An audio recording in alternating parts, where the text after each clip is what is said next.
I asked Kathy to come in because we had been talking about 2 weeks ago about Elizabeth and wondering, well, how did she know that Mary was pregnant? And we talked a whole lot about um, how God gets us messages and the Holy Spirit tells us things. And she had this fabulous story that I just wanted her to share with you.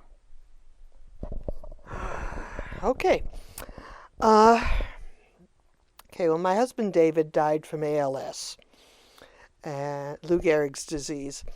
And so after we got the diagnosis and the confirmation, after the dust settled from that, we had to get down to the nitty gritty of, okay, what do you want done? He'd always said he wanted to be cremated, but, okay, so then what? And David was a Civil War buff, and he's thought sometimes kind of went a little off the beaten path. So his first thing was, I'd like my ashes scattered on Stonewall Jackson's grave in Lexington, Virginia. And I said, I don't think so. Number one, they probably wouldn't allow it. Number two, I know your kids would not go for it. Then his next thing was, well, I'd like to be at Arlington Cemetery, which is a nice idea. But then when I checked it out, it turned out that at the time, to be buried or interred or anything else at Arlington, you had to have been career military and full colonel, and David did his 2 years and got out, so nope, can't do that. Then he started feeling sorry for himself, and it was, okay, fine, just throw me under a rhododendron bush somewhere. And I said, no, don't go getting melodramatic. Now we've got to come up with something. So we batted ideas back and forth, and finally what we worked out was that I would gather up all of his Civil War books and put them on the bookcase in the middle of his Civil War books. And then he said, and then when the time is right, just scatter me somewhere on the parkway. You'll know where. So I said, okay, that works. So after about 5 years, after he died, I thought, okay, it's time. It's time. So I decided that where he would be scattered would be out at Bass Lake, because that was one of our favorite places.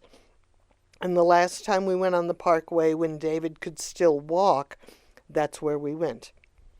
So I thought, okay, and I picked the spot right by the handicapped entrance where the creek comes in. There's sort of a little peninsula dealy there.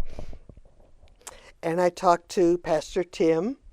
We set a date. I talked to the Park Service to make sure we didn't have to worry with permission or anything like that.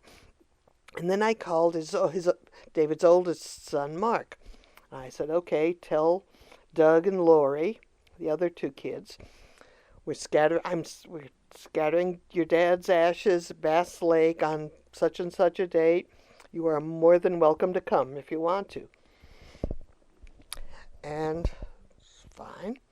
But then a day or two later, Mark called me back and he said, well, some of us, and I knew that meant his sister Lori, aren't quite as comfortable with that, with scattering Dad's ashes. We would like him put someplace where we can visit him. Now, in the 5 years that since David died, they had not been down to the house once, not one time. But now they wanted him someplace where they could visit. And I said, well, you know what? That really kind of begs the question, where have you been for the past 5 years? There was a long silence. And then Mark said, well, I called Arlington, and they have a columbarium now that Dad qualifies for.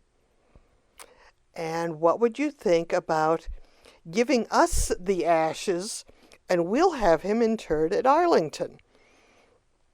And I said, well, I'm going to have to give that some thought. I'll get back to you. And I hung up the phone, and what I was thinking was, over my dead body, But,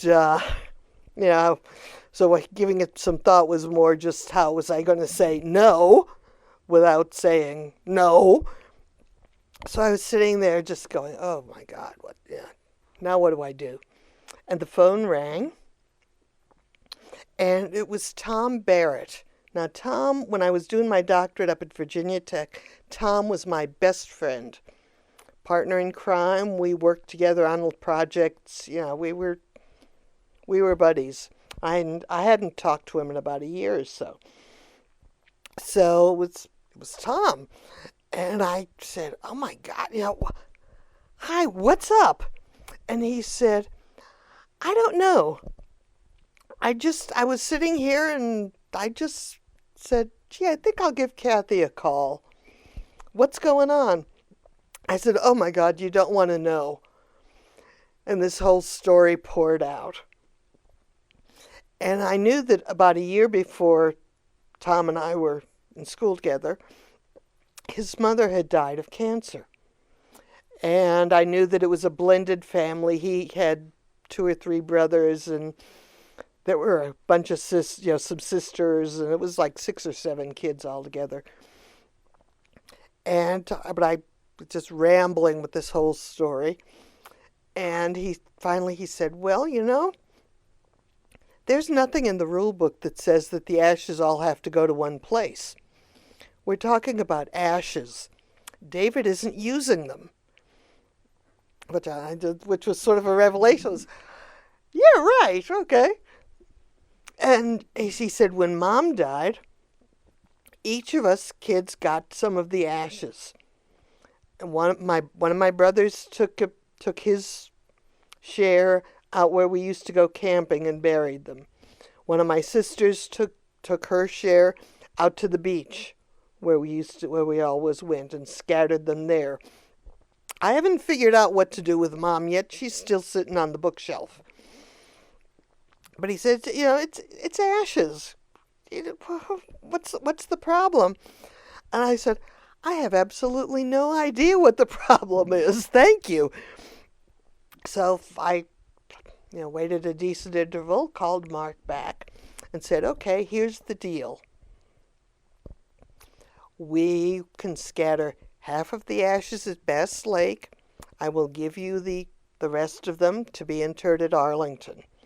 I said, and before Lori raises any objections, I said, we are talking about ashes. David's not using them. Stole that line from Tom. I said, I'm not saying I take an arm and you take a leg. We're talking about ashes. And if she's still having trouble with it, tell her to think of it like communion.